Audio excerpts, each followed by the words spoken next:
always say that if you're not batching your content for Instagram, that's fine. You don't have to batch content, but you do have to do something that works. Something that allows you to show up consistently and provide value to your audience. If you can't do that, and you also think that batching is not for you, or you can't keep up with it, I challenge you to watch today's video.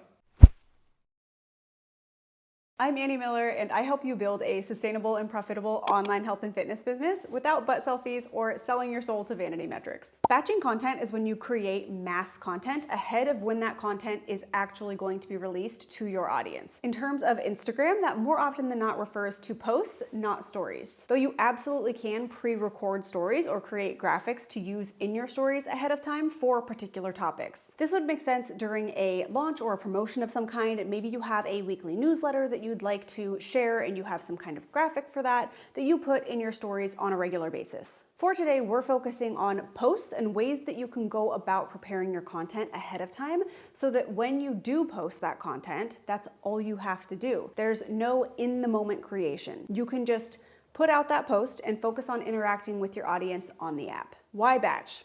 First off, consistency even in storms. The benefit of batching is that you remain consistent and dependable with your content output. Regardless of if shit hits the fan in life or your business, you know that you're supposed to post and you can get it up in 5 seconds. That's only because the work is done ahead of time, and this is the beauty of batching. The other thing is that it allows you to practice getting in a flow of creation. It allows you to only wear one hat at a time or to have a focus at a time with your business tasks. It is absolutely exhausting to have to put on your creative cap every day for most people because inspiration comes in waves.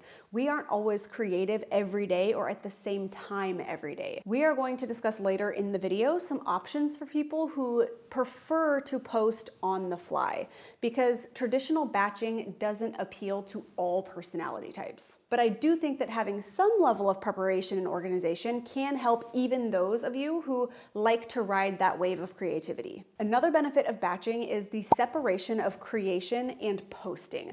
When the work is done ahead of time, it takes that self-imposed weight of having to post off and being under the wire or watching the clock. Posting becomes a mindless task that's just done for you every day. This is the most popular response that I get when clients embrace batching. Yes, it still takes time to batch content, but it's the distribution of that time and energy which becomes the biggest aha moment for coaches and creators. There's far less stress that revolves around having to post and being on the app. I just think that there can be a sense of control that comes with batching. Now let's get into your process of actually batching your content. We start with determining your post frequency. You need to decide how many posts per week you are going to be putting out. And I say posts per week because that could be up to 14 to 21 posts per week. This is going to be smaller bite-sized content, but this is for someone posting multiple times per day. Please don't think that you have to do that, but if growth is your goal, I do encourage you once you find your batching process and get those systems in place to try posting twice per day. So choose your frequency and then apply all of these batching principles and tasks to creating however many posts you need for the week. I encourage people to have at least 3 weeks batched at a time.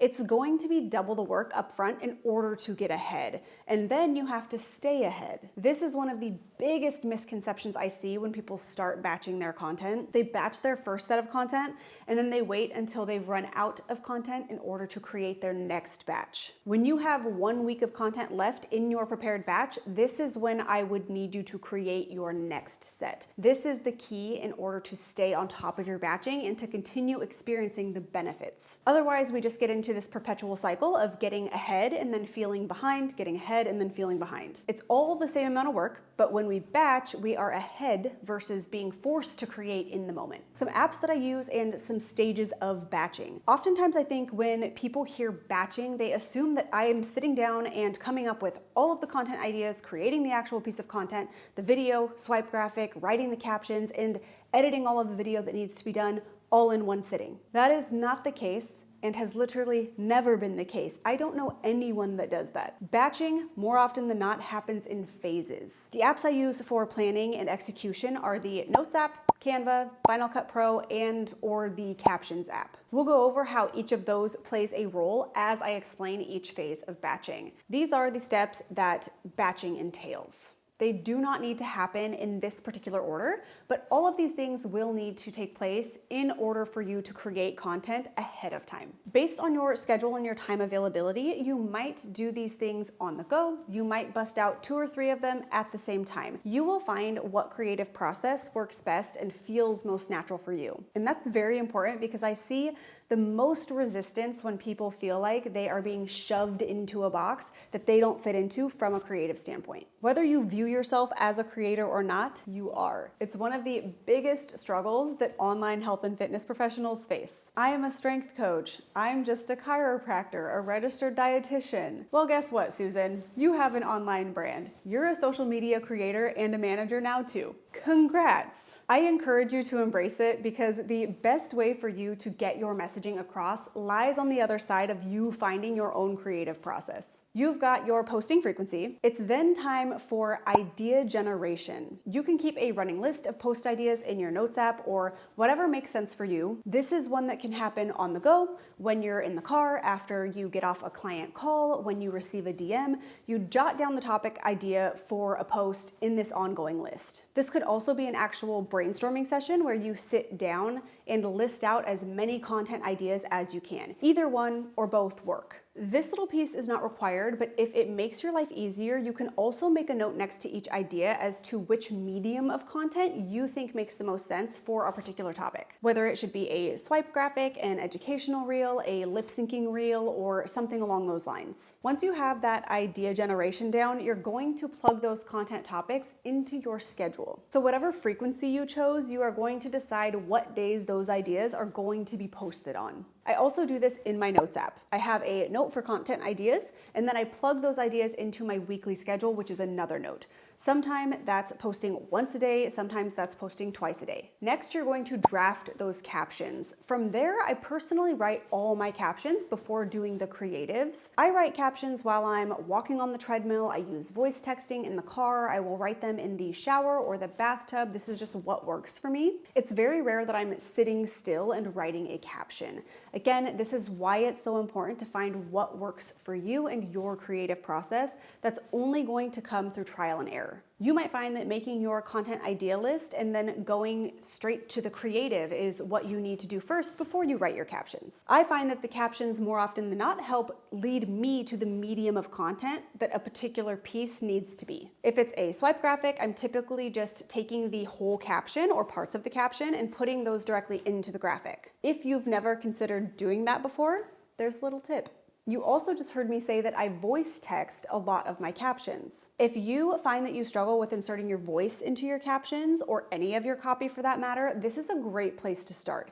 Use voice texting and then go back and fix any grammatical errors or formatting that needs to be addressed. The next 3 pieces of batching are going to be dependent on the type of content that you're creating, but these are going to be your actual creation mode of the post. I could be wrong, but this tends to be where people feel like the creative process takes more time than it's worth. This is also caption writing for a fair amount of people, but I tend to see it more in the actual piece of content, the creative, making videos, creating Canva graphics, etc. We're going to start with setting up Canva graphics. You can purchase templates from a branding designer, go on Fiverr and see if you can pay somebody to make graphics for your brand, or just go into Canva and designate an hour of your time up front to find 5 to 7 post graphics that you will then edit and reuse for your brand. If you are creating every single Instagram post from scratch, you're wasting so much of your precious time. Please stop doing that. Once you have 5 to 7 templates, however you get those, use those to create a week of content or more,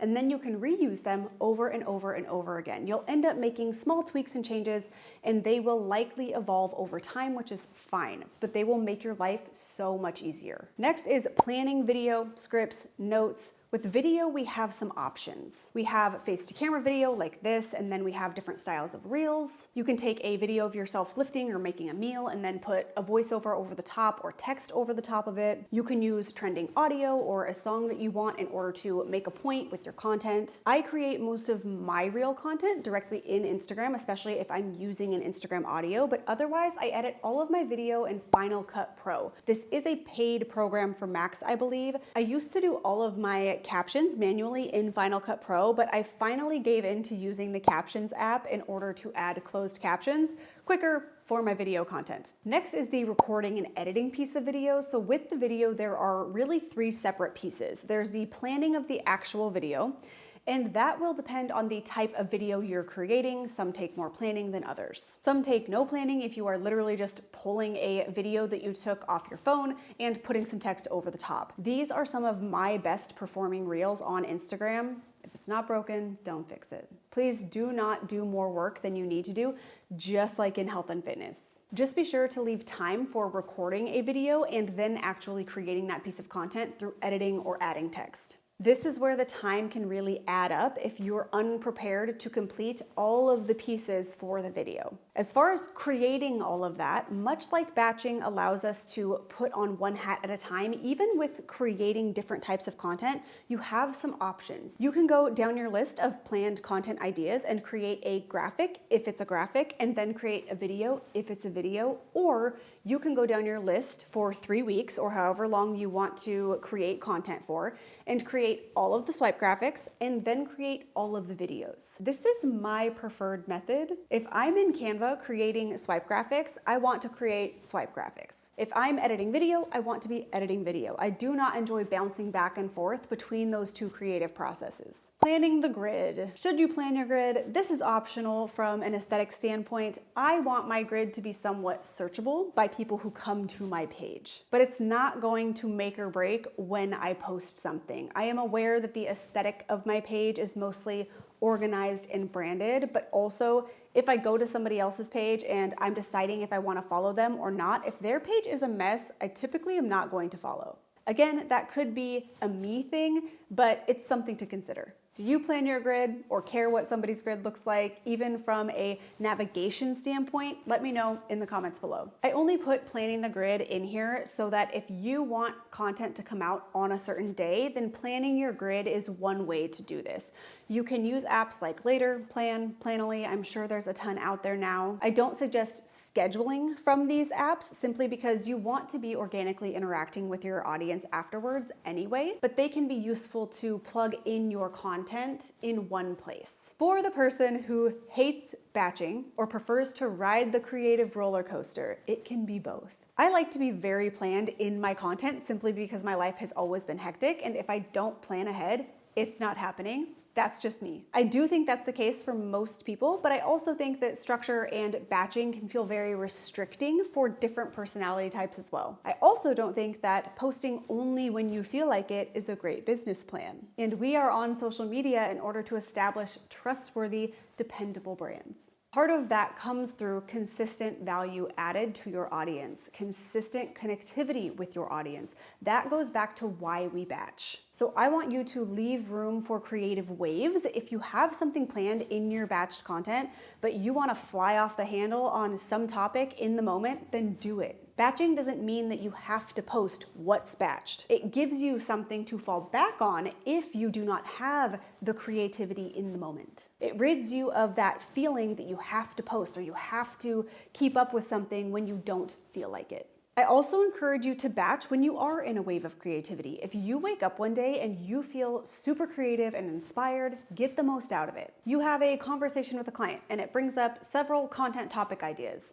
If you have the time and the space, go to town with that and then use the batching tactics that I gave you in today's video to maybe get those on paper, created, and in some kind of schedule. If on the day that it's scheduled to be posted, you want to take it in a different direction, by all means, do that. There's also no harm done in posting it as is and then creating a different piece of content with the new take that you're feeling on that day. So essentially, I want you to still batch content, but maybe less per week, so it leaves you some room for 1 or 2 pieces to be created on the spot.